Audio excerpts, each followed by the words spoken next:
Hello friends, welcome back to learn English easily.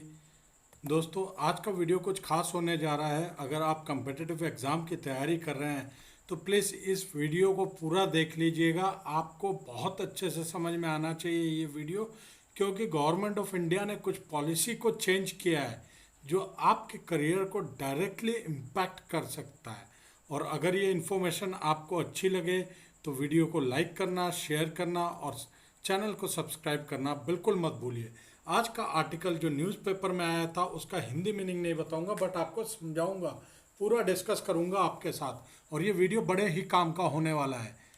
दोस्तों, article आया था how national recruitment agency will streamline recruitment process.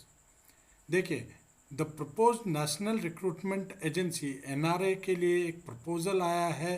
Will conduct a common preliminary examination for various recruitment in the central government. मतलब केंद्र सरकार की जितनी भी भर्तियां होती थी वो किसके थ्रू होंगी? नेशनल रिक्रूटमेंट एजेंसी के थ्रू, जिसे एनआरए बोला जा रहा है। ये प्रपोज्ड किया गया था। अब ये देखना है कि एनआरए के थ्रू एग्ज़ाम कराने से क्या फ़ायदा है, क्या नुकसान है।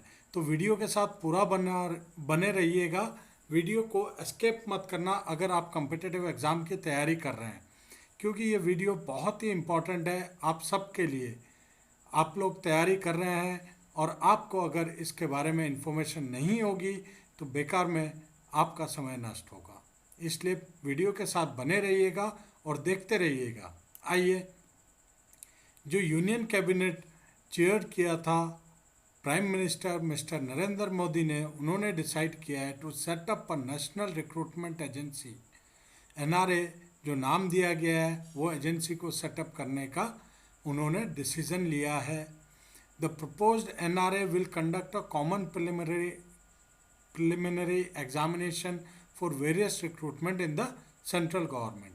मतलब स्टेट की बात नहीं हो रही है यहाँ पे, सीधा केंद्र की बात हो रही है, राज्य सरकार की बात नहीं हो रही है। केंद्र सरकार की जितनी भी नौकरियां होंगी वो एनआरए कंडक्ट करेगा। अब इसका फ़ायदा क्या होगा आगे देखिए। Why is the NRA needed? NRA की ज़रूरत क्यों थी?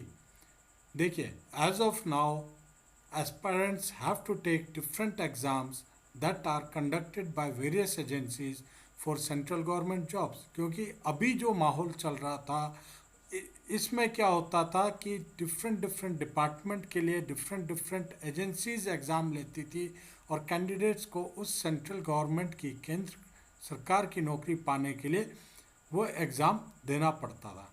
According to C.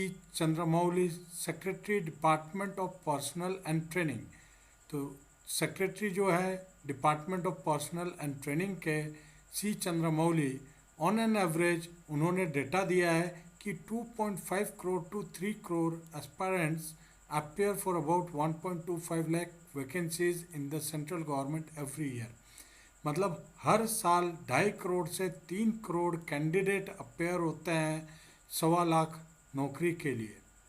As and when it will be setup, the NRA will conduct a common eligibility test.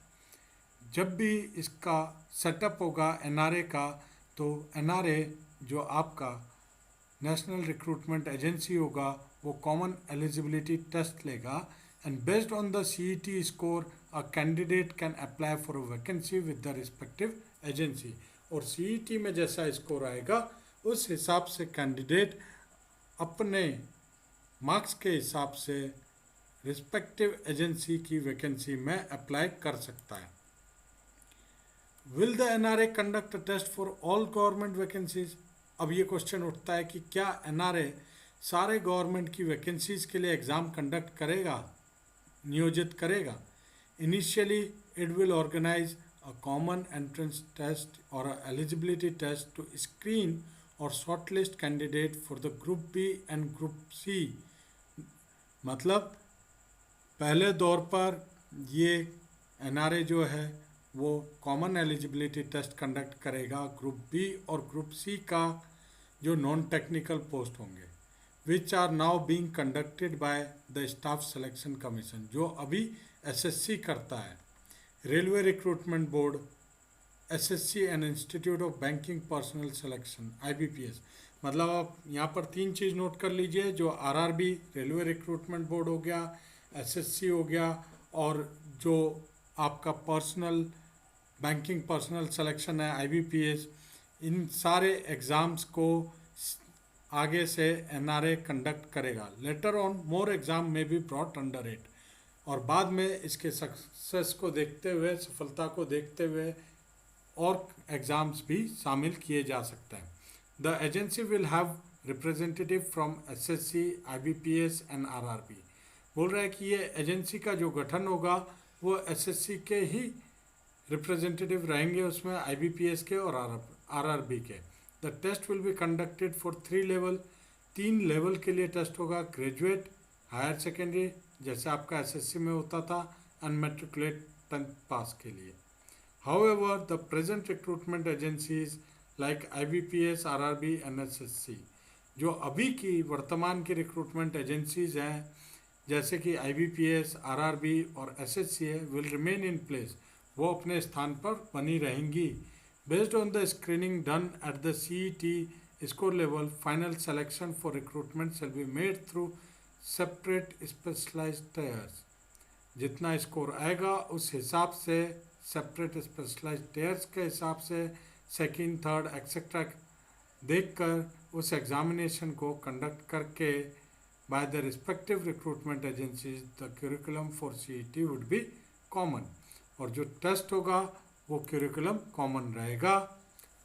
अब देखिए फ़र्क कहाँ पे है। Each district to have an examination centre, हर डिस्ट्रिक्ट में, हर ज़िले में एग्जामिनेशन सेंटर होगा। इसका फ़ायदा क्या होगा देखिए, to make it easier for a candidate, candidate की सुविधा के लिए, आसानी के लिए, examination centre would be set up in every district of the country. देश के हर ज़िले में एग्ज़ाम सेंटर होगा। Special focus will be on creating examination infrastructure in the 117 aspirational district. आमतौर पर अगर आप देखेंगे 117 डिस्ट्रिक्ट कवर करने का प्लान है। The government says that the move will benefit the poor candidates. हालांकि जो भी गरीब कैंडिडेट होगा, जो ट्रेवलिंग नहीं कर सकता है, पैसे खर्च होते हैं ट्रेवल में, तो उसके लिए आसानी रहेगा कि नज़दीक के डिस्ट्रिक्ट में जाके एग्ज़ाम दे सकता है। As in the present system, जैसा कि अभी वर्तमान में चल रहा है, they have to appear in multiple examination, कई अलग अलग एग्जाम में अपेयर होना पड़ता है, conducted by multiple agencies. They have to incur expenditure on examination fees, हर एजेंसी का अलग एग्जामिनेशन फीस लगता है, ट्रेवल का खर्चा लगता है, वहाँ जाके एग्ज़ाम देने के लिए लॉजिंग का, बोर्डिंग का खर्चा लगता है, वो बचेगा क्योंकि सब एग्ज़ाम जो सीईटी कंडक्ट करेगा वो 117 जिलों में करेगा। The single examination is expected to reduce the financial burden on such candidate, और जो सिंगल एग्ज़ाम होगा वो जो भी इस टाइप के कैंडिडेट हैं जिन्हें पैसे का अभाव रहता है उनके ऊपर बर्डन कम करेगा, बोझ कम होगा उनका। आगे देखिए, how long will the CET score be valid, मतलब जो सीईटी में मार्क्स आया वो कितने साल के लिए वैलिड रहेगा। बहुत ही इंपॉर्टेंट पॉइंट है। The CET score of a candidate shall be valid for a period of 3 year, 3 साल के लिए वैलिड रहेगा। From the date of declaration of the result, आप कब एग्जाम में अपेयर हुए थे तब से नहीं, जब से रिजल्ट डिक्लेयर हुआ है तब से 3 साल के लिए। The best of the valid score shall be deemed to be the current score of the candidate, और जो बेस्ट मार्क्स होगा वो करंट स्कोर माना जाएगा। While there will be no restriction on the number of attempts to be taken by a candidate to appear in the CET, इस पे कोई restriction नहीं रहेगा कि वो कितनी बार एग्ज़ाम दे सकता है, एज के हिसाब से एग्ज़ाम दे सकता है, बट ये नहीं है कि सीईटी का एग्ज़ाम सिर्फ 3 बार देगा या 4 बार देगा। अगर एज अलाउ करता है तो वो 10 बार भी एग्ज़ाम दे सकता है। It will be subject to the upper age limit, साफ लिखा हुआ है। However the relaxation in the upper age limit shall be given to candidate or of SC, ST, OBC and other categories as per the extant policy of the government। तो जैसे SC, ST, OBC और other categories को आयु में अभी भी relaxation दिया जाता है, उसी प्रकार से उन्हें रिलैक्सेशन दिया जाएगा। अब what will be the medium of CET, CET किस भाषा में एग्ज़ाम को कंडक्ट करेगा? The CET will be conducted in multiple languages according to minister of DOPT Jitendra Singh. Minister of DOPT मतलब department of personnel and training, Jitendra Singh जो हैं उन्होंने बताया है the exam will be conducted in 12 languages, यानी 12 लैंग्वेजेस में, and that are in the 88th schedule of the constitution of India, जो भारतीय संविधान के 8वें शेड्यूल में है। जितने भी लैंग्वेजेस यानी 12 लैंग्वेजेस, उन लैंग्वेजेस में एग्ज़ाम कंडक्ट होगा। बहुत ही इंपॉर्टेंट वीडियो है, बने रहिएगा। Will it lead to speedy recruitment, क्या इससे और कोई फ़ायदा है? रिक्रूटमेंट की प्रोसेस फास्ट हो जाएगी क्या? The government says that a single eligibility test would significantly reduce the recruitment cycle। Recruitment cycle को रिड्यूस करेगा, मतलब जो रिक्रूटमेंट प्रोसेस था 6 महीने, 8 महीने, साल 2 साल लग जाते थे, उसको बहुत ही ज़्यादा कम कर देगा। Even some of the department have indicated their intention to do away with any second level test, और कई डिपार्टमेंट ने ये बोला है कि सेकेंड लेवल टेस्ट नहीं करना चाहते हैं, and go ahead with the recruitment on the basis of CET score. कई डिपार्टमेंट ये भी बोल रहे हैं, अभी ये खुलासा नहीं हुआ है, कि सेकेंड लेवल का टेस्ट नहीं होगा, जो सीईटी स्कोर में मार्क्स आएगा उसी हिसाब से रिक्रूटमेंट होगा। Physical test and medical examination से सोर्सेज, मतलब फिजिकल एग्जामिनेशन और फिजिकल टेस्ट तो होंगे जैसे एसएससी सीपीओ वगैरह में होते हैं, बट जो प्रीलिम और मेन होता था वो कई डिपार्टमेंट एक ही में कर देंगे कि सीईटी में पास है तो ज्वाइन कर सकता है। How much money will be spent on the NRA, अब इस प्रोजेक्ट पे गवर्नमेंट कितना खर्चा करी है? Initially the union cabinet has approved an amount of 1517.57 crore, 1517.57 crore रुपए का खर्चा है for the NRA for a period of 3 year, 3 साल के लिए। The money will be use for setting up of NRA and examination centres in aspirational district. दोस्तों ये बहुत ही इम्पोर्टेंट न्यूज़ था, तभी मैंने सोचा कि ये न्यूज़पेपर रीडिंग भी हो जाएगी आपके लिए, प्लस आपका इतना काम है कि जो वर्ड मीनिंग ना आया हो समझ में, उसके वर्ड मीनिंग एक बार ढूंढ लीजिएगा और कमेंट करके बताइएगा कि आपने किस किस चीज़ के मीनिंग ढूंढे हैं। मैं आपको आज ये बहुत ही इम्पोर्टेंट न्यूज़ देना चाहता था, इसलिए मैंने ये वीडियो बनाया है। जो भी एग्ज़ाम की तैयारी कर रहे हो बस दिल लो जान से लग जाओ, इससे ये पता चल रहा है कि गवर्नमेंट, इंडियन गवर्नमेंट वाकई रिक्रूटमेंट प्रोसेस को स्ट्रीमलाइन करना चाहती है। आप लोगों को वेट करना नहीं होगा, कोई टाइम बर्बाद नहीं होगा, बस आप लोग एग्ज़ाम में लगे रहिए प्रिपरेशन के लिए, जीत आपकी निश्चित है। दोस्तों आज के वीडियो के लिए बस इतना ही, फिर मिलता हूँ अपने लर्न इंग्लिश इजीली चैनल में।